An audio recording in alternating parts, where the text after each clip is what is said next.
Padyshim se ju e dini se muslimanët i kanë vetëm 2 festa në vit. Muslimanët gjatë brenda vitit i kanë vetëm 2 festa. Festa e Fitr Bajramit dhe festa e Kurban Bajramit. Këto janë festat javore të cilat i kanë muslimanët. Pos kësaj muslimanët e kanë, këto janë festat vjetore pra të muslimanëve, ndërsa pos kësaj muslimanët e kanë një festë të vogël javore, e cila përsëritet brenda javës, ajo është dita e Xuma, në të cilën burrat do të veshin rrobat më të bukura dhe të shkojnë ta falin Xumon. Ndërsa sa i përket festave brenda vitit, festave vjetore, muslimanët i kanë vetëm 2 festa. Ajo është festa e Fitr Bajramit dhe festa në të cilën jemi tash, festa e Kurban Bajramit.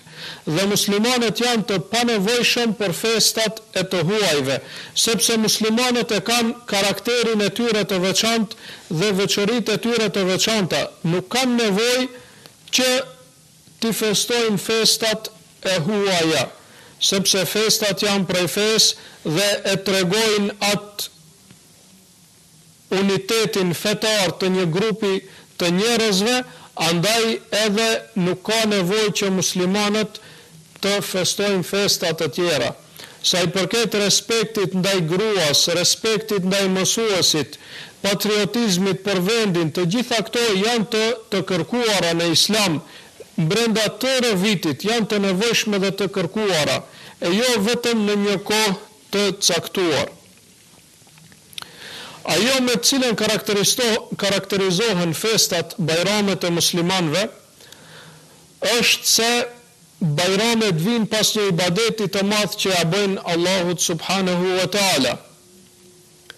Fitr Bajrami vjen pas një muaj agjerimi, një ibadet i madh, një shtyllë prej shtyllave të Islamit.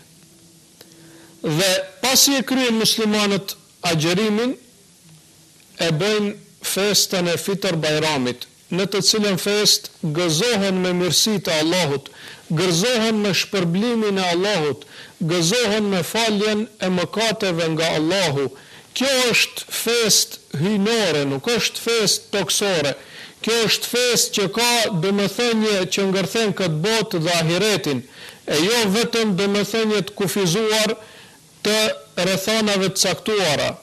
Kjo është fest që i bashkon njerëzit, pa dallim kombi, pa dallim race, pa dallim gjuhe, të gjithë muslimanët bashkohen me këtë fest. Po ashtu edhe festa e Kurban Bajramit, në të cilën jemi tash.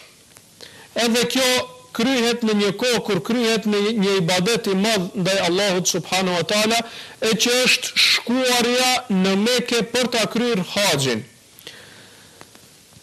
Në kohën kur muslimanët nga të gjithë vendet e botës shkojnë në Mekë, mblidhen të bëhen këtë vend të bekuar dhe i bëjnë ibadetet për Allahun subhanahu wa taala, muslimanët e tjerë të cilët nuk kanë mundësi të shkojnë në atë vend, edhe ata kanë gëzim. Dhe ajo që i bashkon muslimanët që janë në haxh dhe muslimanët që janë në vendet e veta, që s'kan pas mundësi atë vit ta kryejnë këtë ibadet të madh për Allahun subhanahu wa taala, është nuk kjo festa e Kurban Bajramit. Sepse ne therim kurbana këtu, edhe ata therin kurbana atje. Dhe kjo fest, pasi që ra fjala, duhet të jetë e njëjtë tek të gjitha vendet e muslimanëve. Derisa të arrihet kjo, të cilën shpresojmë se do të arrihet së shpejti, insha Allahu Teala, secili vend duhet të festoj ashtu siç kanë vendosur prisit fetar të atij vendi.